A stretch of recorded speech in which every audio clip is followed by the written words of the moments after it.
Okay, what does it mean to go beyond the bonds?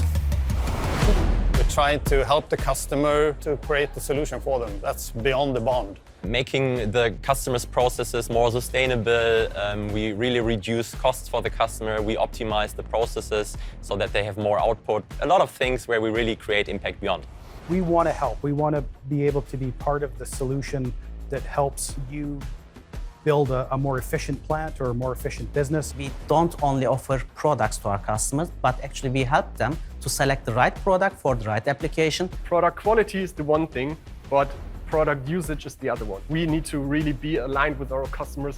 How can they use our products in the right way? It's not only about the product LOCTITE, so we are pretty sure that the product delivers what it promises, but it's an ecosystem around the product.